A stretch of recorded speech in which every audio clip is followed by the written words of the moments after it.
Some people say that mass immigration into the United States can help reduce world poverty. Is that true? Well, no, it's not. And let me show you why. This gumball represents the 1 million legal immigrants that the United States has taken every year on average since 1990. Now, who in the world deserves our humanitarian compassion? The World Bank has one measure of the desperately poor of the world. They make less than $2 a day. And how many people make less than $2 a day in the world? Well, let's start with Africa.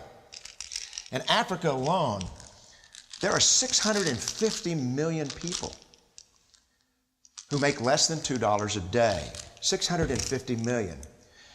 And in India, another 890 million people, desperately poor. China adds another 480 million people, making less than $2 a day.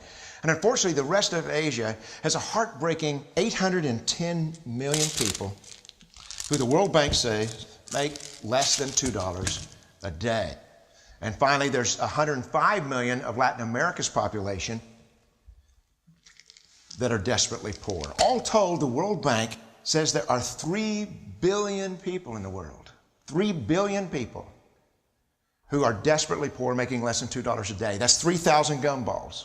And every year, we take 1 million and suggest that we've somehow made a humanitarian difference.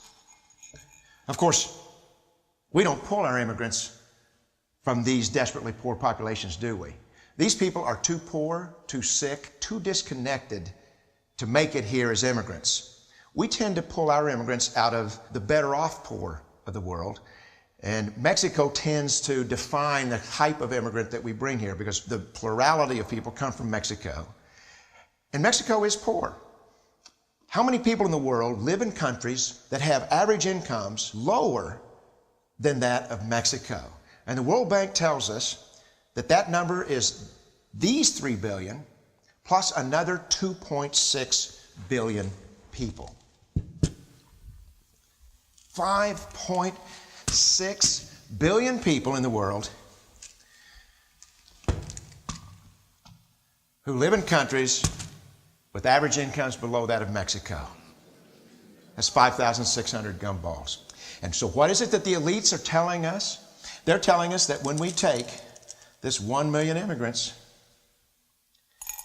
that we somehow or another are tackling world poverty. And we have to do it regardless of the effect on our unemployed, the working poor, the most vulnerable members of our society, regardless of the effect on our natural resources. Even if we went by the most radical proposals in Washington, which are to actually double our immigration to 2 million a year,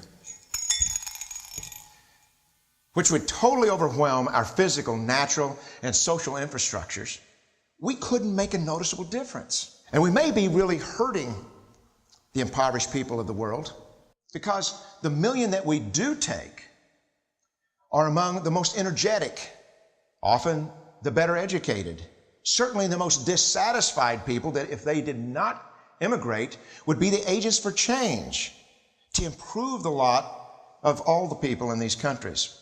The true heroes in the global humanitarian field are the people in these countries who have the wherewithal to immigrate to another country, but instead stay in their countries, to apply their skills to help their fellow countrymen.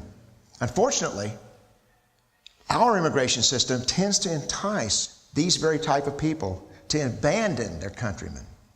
The impossibility of making even a dent is actually worse than it looks here. Because last year, when we took 1 million immigrants, these countries added, births over deaths, 80 million more people into the impoverished populations. And this year, Congress is bringing in 1 million legal immigrants. And this year, according to the United Nations, these countries are expected to add another 80 million people. And next year, you can be quite sure that Congress, unless stopped by the American voters, will bring in another 1 million immigrants. And these countries, unfortunately, will be adding